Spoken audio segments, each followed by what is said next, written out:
what's the word? I'm making a late night snack, a little smoothie or whatever.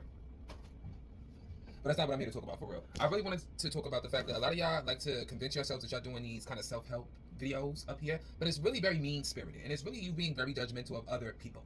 Growing up, I realized that I don't think that enough people realize how much of a blessing and a privilege it is to have a loving home, to have parents who care about you and who invest into you, not just monetarily and physically, but emotionally, spiritually. That type of investment, regardless of what that comes with, is important. But not just that. Let's say you're financially stable. Let's say there's so many different privileges that you benefit from that I feel like there's nothing wrong with you having that, right? It's nothing wrong with you being born into these privileges, but there is something very insensitive when you begin to try to make other people feel down for not being born with those same privileges. And this is why I feel like everybody should take at least one sociology class, because it helps you get perspective on the world. I think that we have this very idealistic view of the world that everything is happening because of merit, that the people who are rich is because they've worked really, really hard and they've done everything that they need to do in order to get there, and they've just been a really great person, and they smiled correctly and they cared for other people.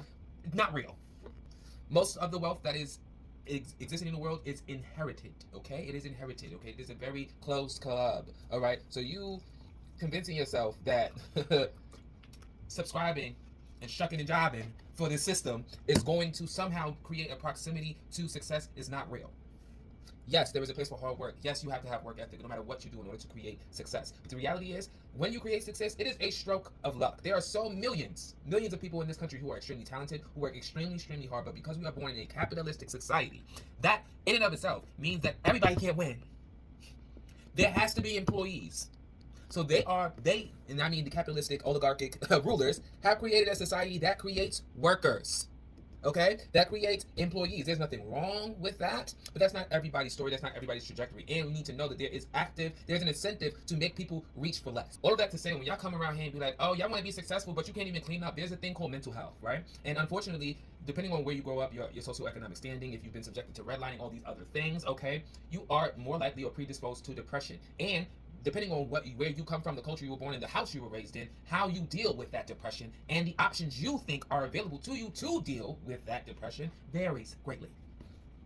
So for some of you, you may be still able to be productive because you have supportive friends or family, because you have been given that example by your parents, by your peers, by your teachers. There are people in this world who have never had that example, who have never been shown kindness and love and appreciation, and you're expecting them to come out into this world and be nice and be good and to act as if they've had the same things you've had. So much of my life has been trial and fucking error, where I thought I knew it all and I really didn't know shit. Be right back.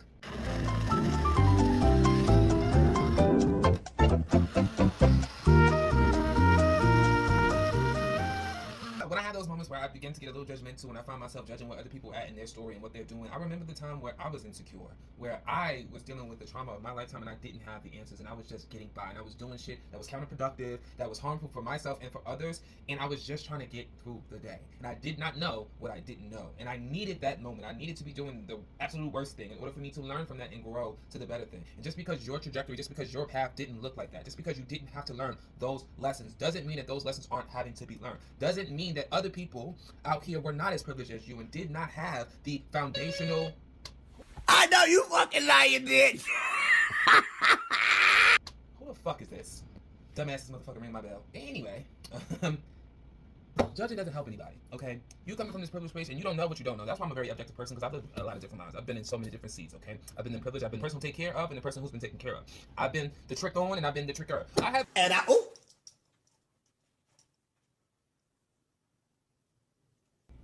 Let me realize I ain't never really tricked on nobody.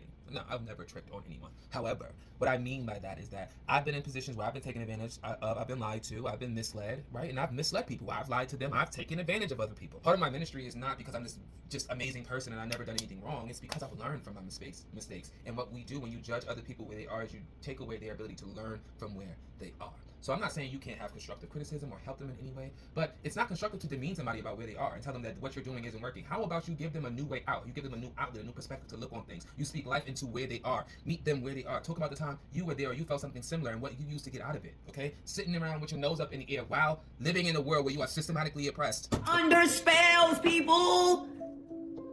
You're under spell. I ain't under no spell. You are. You're under a spell. Unless you are a billionaire, millionaire, you are systematically oppressed. Whatever you're telling yourself and lying to yourself about doesn't change the fact whether you feel it, all this shit doesn't matter.